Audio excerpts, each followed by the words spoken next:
मोहन, उसे लेकर यहाँ आ जाओ, हम उसका पूरा ख्याल रखेंगे। मोहन ने अलका से कहा। माँ कह रही थी कुछ दिनों के लिए वहाँ चलकर आराम कर लो। तुम्हें क्या लगता है सबको छोड़कर हम दोनों अकेले रह लेंगे? माँ पूरी जिम्मेदारी उठाने के लिए तैयार है। मोहन के इतना समझाने से अलका मान गई और 15 दिनों के लिए वो घर पर आ गई। सभी बहुत खुश थे। वंदना और शिल्पा अलका का बहुत ख्याल रख रही थी। अलका हैरान थी कि उसकी गलतियों के बाद भी वे उसका इतना ख्याल रख रहे हैं। एक दिन उसने शिल्पा से कहा, जीजी थैंक यू, आप लोग इतना कर रहे हैं मेरे लिए। शिल्पा ने कहा, हम एक दूसरे का ख्याल नहीं रखेंगे तो और कौन रखेगा। अलका सब अच्छा महसूस कर रही थी और अब वह वापस अपने घर चली गई। बीच बीच में हर रविवार मोहन और अलका वंदना के पास आते रहते थे। 9 माह के बाद अलका ने एक बेटे को जन्म दिया। 15 दिन के लिए उसकी मम्मी मीना भी आ गई। वंदना ने मीना के जाने के बाद अलका को फिर से अपने घर बुला लिया ताकि देख रेख में कोई कमी ना रहे। बच्चा धीरे धीरे 3 माह का हो गया। एक दिन अलका ने वंदना से कहा, माँ अब मैं संभाल सकती हूँ, मुझे जाना चाहिए।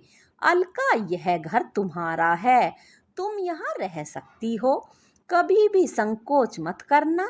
अलका ने कहा, मैं जानती हूँ माँ।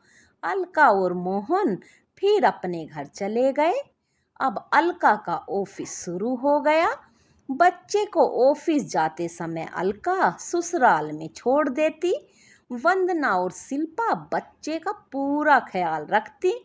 धीरे धीरे काफी जवाबदारी वंदना और शिल्पा पर ही आ गई। एक दिन अलका ऑफिस से सीधे अपनी माँ के घर आई। वह डोर बेल बजाने ही वाली थी कि उसे भाभी की आवाज आई। वह मम्मी से कह रही थी, गलती तो अलका दीदी की है, पिंकू की सारी जवाबदारी शिल्पा भाभी और आंटी पर ही तो है। अलका दीदी तो पिंकू को छोड़कर सुबह ऑफिस चली जाती हैं। ये तो वह लोग बहुत अच्छे हैं मम्मी, जो दीदी के इतने खराब व्यवहार करने के बावजूद सब कर रही हैं। अपनी मम्मी और भाभी का यह वार्तालाप सुनकर अलका की रूह कांप गई। उसका हाथ अपने डोर बेल से नीचे आ गया और वह उल्टे पांव वहां से चली गई। वह रात भर सो नहीं पाई। उसे बार बार वही शब्द कानों में सुनाई दे रहे थे। उन शब्दों की गूंज उसके मन मस्तिष्क को भेद रही थी। वह सुबह उठी तो उसने मोहन से कहा, मोहन मुझे घर ले चलो इसी वक्त। क्या हुआ अलका, काफी उदास दिख रही हो। मोहन प्लीज कुछ मत पूछो, मुझे लेकर चलो। ठीक है अलका, चलो। पिंकू को गोद में उठाकर अलका मोहन के साथ निकल गई। घर नजदीक ही था। घर पर पहुंचकर उसने पिंकू को वंदना की गोद में देते हुए कहा, माँ यह लो आपका पोता, मैं रसोई में जा रही हूँ शिल्पा दीदी की मदद करने। वंदना आश्चर्यचकित होकर सुन रही थी, देख भी रही थी। अलका फिर रसोई में गई जहां शिल्पा खाना बना रही थी। अलका ने कहा, जीजी हटो, आज से रोज मैं भी आपको गर्मा गर्म रोटी बनाकर खिलाऊंगी, जैसी आप सबको खिलाती हैं, पर आखिरी में खुद ठंडी ही खा लेती हैं। शिल्पा ने उसकी तरफ देखा तो अलका की आंखों से आंसू बह रहे थे, जिसमें उन आंसुओं के साथ उसका पूरा अभिमान बहता हुआ साफ दिखाई दे रहा था। आंखों में वह अपनापन था जो इससे पहले कभी नहीं दिखाई दिया था। शिल्पा ने कहा, मेरी छोटी बहना पगली रो क्यों रही है? आज तो मेरी अलका बड़ी हो गई है, समझदार हो गई है, कहते हुए शिल्पा ने उसे सीने से लगा लिया। पिंकू को गोद में लिए वंदना रसोई के दरवाजे पर खड़ी यह दृश्य देख रही थी। तभी उसकी नजर शिल्पा से मिली। तब शिल्पा ने कहा, देखो माँ, मैं ना कहती थी कि अभी अलका छोटी है, धीरे धीरे सब समझ जाएगी। आज हमारी अलका बड़ी हो गई है माँ, और समझदार भी। अलका ने झुककर वंदना के पैर छुए और कहा, माँ मैं गलत थी, अब मुझे समझ में आ गया कि अकेले रहना कितना मुश्किल है। यदि परिवार का साथ हो तो हर चीज आसान लगने लगती है।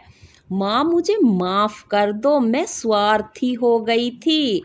मेरा मेरा करने में हमारा शब्द तो मैं भूल ही गई थी। आज यदि कोई पिंकू को मुझसे दूर कर दे तो यह सोचकर ही मेरी रूह कांप जाती है। और मैं पागल मोहन को आपसे दूर करने चली थी। वंदना ने कहा, अलका काश तुम्हारी माँ की तरह। यदि हर माँ अपनी बेटी को सही रास्ता दिखलाए तो फिर कोई अलका अपने मोहन को लेकर अलग नहीं जाए, और कोई मोहन अपने माँ बाप से जुदा ना हो पाए। आज हमारे समाज के टूटते बिखरते परिवारों में हर माँ और हर बेटी यदि थोड़ी थोड़ी समझदारी, थोड़ा थोड़ा धैर्य और थोड़ा सा अंडरस्टैंडिंग करना सीख जाए तो फिर हमारे परिवार टूटेंगे नहीं, बल्कि और मजबूत होंगे, जिनमें रहना स्वर्ग की अनुभूति करने से कम नहीं होगा। आज हमारा परिवार उसी सुख को महसूस कर रहा है। मैं सोच रही हूँ कि मैं कितनी भाग्यशाली हूँ। बेटा, अब मुझे क्या चिंता। अब तो हम दोनों को दादा दादी बनकर दोनों के बच्चों को ही संभालना है। बाकी सब तो मेरी दोनों बिटिया ही संभाल लेंगी। अब मैं रसोई से रिटायर्ड होकर दादी का फर्ज निभाऊंगी। अब तो एक नहीं, मुझे दो दो को संभालना होगा। अलका ने दंग होते हुए पूछा, माँ यह क्या कह रही हो आप? हाँ अलका, अब तुम चाची बनने वाली हो, कल ही डॉक्टर ने बताया है। अलका ने फिर से शिल्पा को गले लगा लिया। शिल्पा और अलका दोनों वंदना के पास गई और दोनों उनकी बाहों से ऐसे लिपट गई जैसे वही उनकी माँ हो। यह दृश्य देखकर सभी खुश थे, लेकिन मोहन की खुशी का ठिकाना ही नहीं था। तो आज की कहानी यहीं पर ख़त्म होती है दोस्तों। कमेंट करके ज़रूर बताना ये कहानी आपको कैसी लगी। चैनल को सब्सक्राइब करना, अपना सपोर्ट बनाए रखना। धन्यवाद दोस्तों, राधे राधे।